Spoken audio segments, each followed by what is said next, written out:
Uma boa noite, meus queridos irmãos, queridas irmãs, em nosso Senhor e Salvador Jesus Cristo. Que Deus esteja com todos, com sua graça, com seu amor, com seu Espírito Santo. Que possamos nós abrir o nosso coração para a palavra sobre a qual nós queremos meditar agora. Nós queremos refletir hoje sobre o Salmo 98.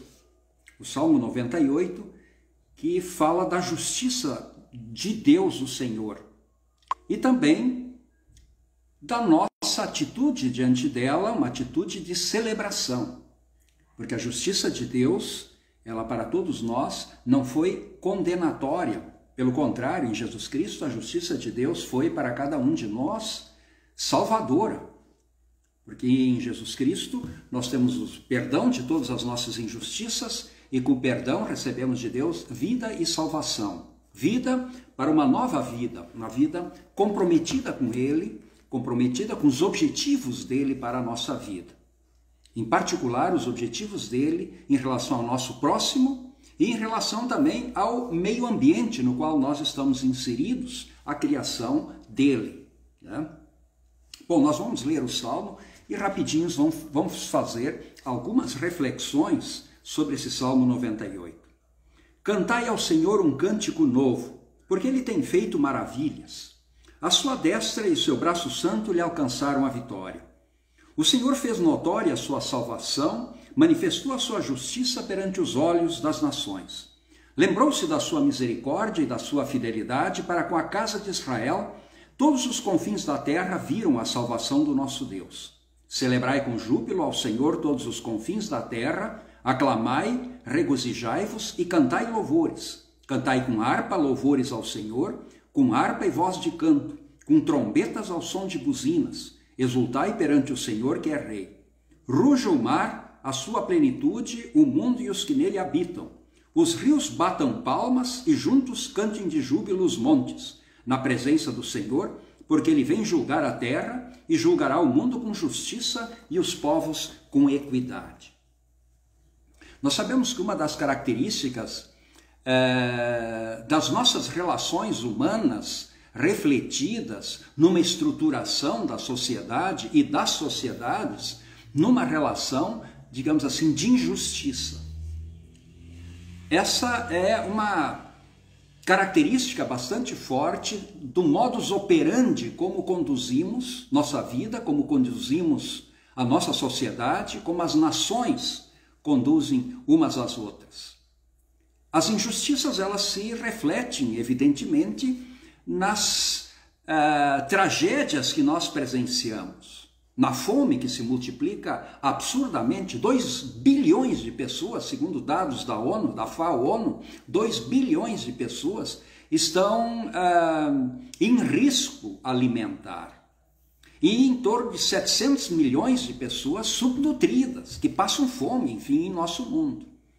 E nós sabemos que o nosso país, o Brasil, é um dos maiores produtores de alimentos do mundo. Portanto, a nossa responsabilidade diante de Deus é muito maior do que de muitos outros países, porque Deus nos deu condições para contribuirmos enormemente para a diminuição da fome no mundo.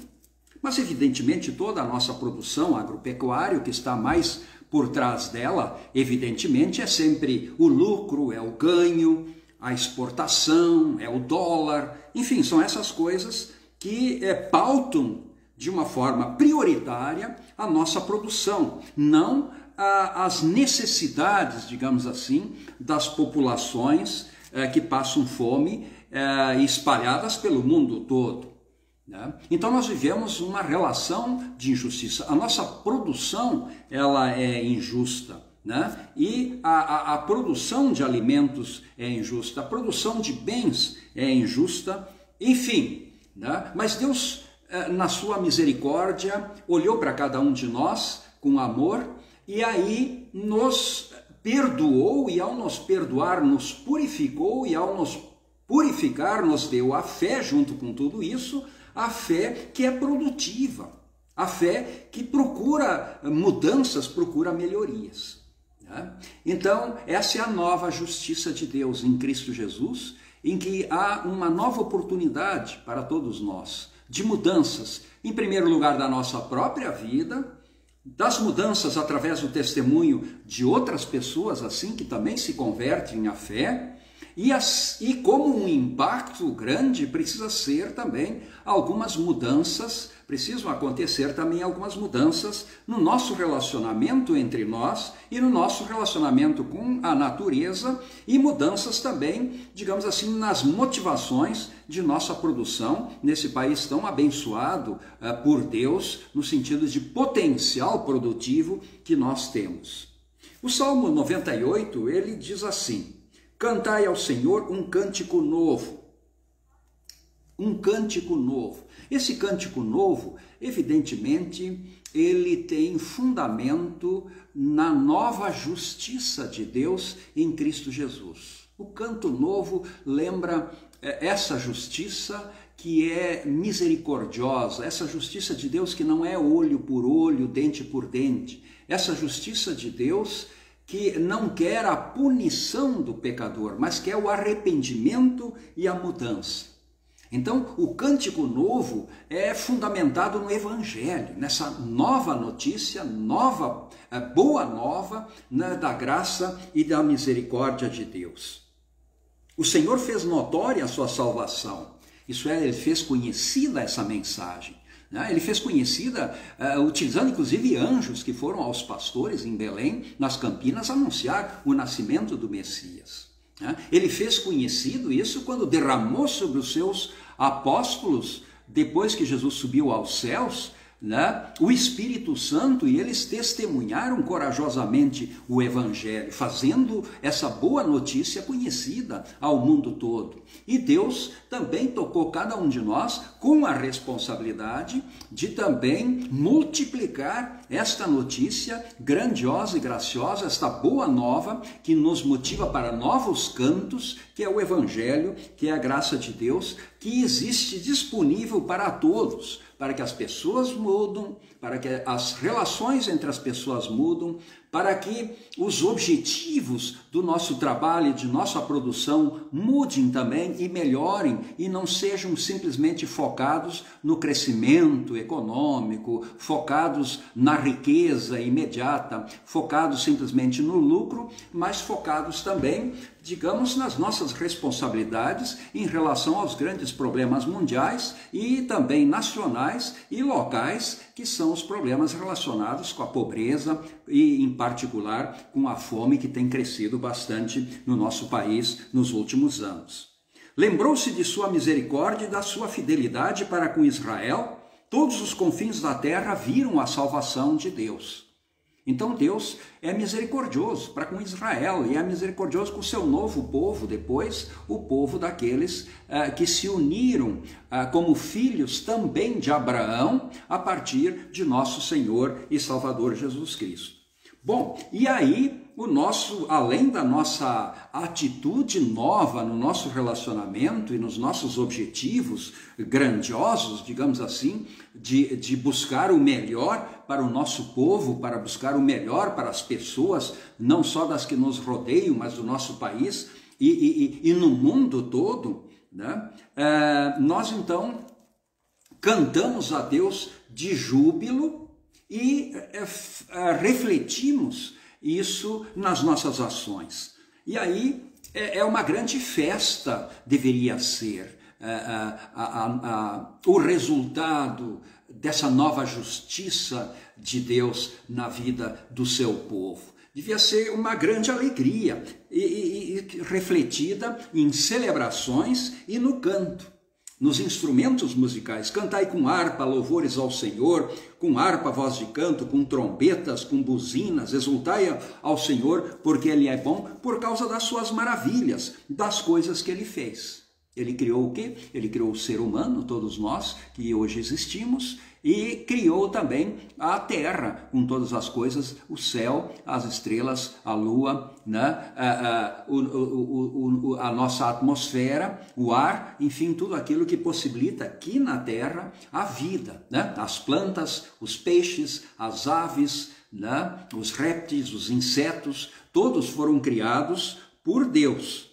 E por causa dessa criação maravilhosa, agora reconhecida por aqueles que nele creem, por aqueles que foram tocados pelo seu Espírito Santo e sensibilizados em relação à sua obra grandiosa, e que agora querem testemunhar isso através de uma nova postura diante da vida, uma nova postura diante da produção, uma nova postura em relação à própria natureza e à terra, né? Então, com júbilo, ruja o mar, a sua plenitude, o mundo, os que nele habitam, os rios batam palmas e juntos cantem de júbilo os montes. Então, existe um louvor na própria natureza, o ser humano unido com a natureza louvando a Deus. Isso é uma coisa que nós não destacamos o suficiente, né? Nós normalmente ficamos falando apenas da nossa salvação eterna, do perdão de nossos pecados e do louvor que precisamos render a Deus, e nós parece assim que esquecemos que a natureza é nossa companheira nesse louvor a Deus, né? Porque ela, como nós, também foi criada por Deus, e inclusive Deus nos criou dela. Nós saímos da natureza, nós saímos da terra, nós saímos do barro. Foi dali que Deus nos retirou. Portanto, a terra, de uma certa forma, é a nossa mãe, né? A mãe terra. Então, dela vem o nosso alimento e dela vem o nosso sustento, né? Então, nós precisamos honrar a natureza, né? Honrar, digamos assim, em função disso, né? Essa criação de Deus, né? Os rios batam palmas. A minha pergunta é essa: como é que um rio poluído e morto bate palma para Deus? Eu acho que é impossível. Ele bate palma para o demônio, mas não para Deus. Então há uma inversão muito grande. Eu vejo isso, um grande problema nas igrejas. Eu não estou falando das outras igrejas, estou falando da minha igreja, da IELB. Eu vejo um grande problema que isso não é uma pauta suficientemente discutida. A questão ambiental. Ora, essa é uma coisa que vem sendo discutido em nível mundial já há muito tempo, principalmente a partir do Clube de Roma, no final da década de 60, 68, e depois em 70 ou 72, mais ou menos, que foi criado um documento sobre os limites do crescimento, né? Os limites do crescimento populacional, os limites também do crescimento, digamos assim, da produção e dos recursos, né?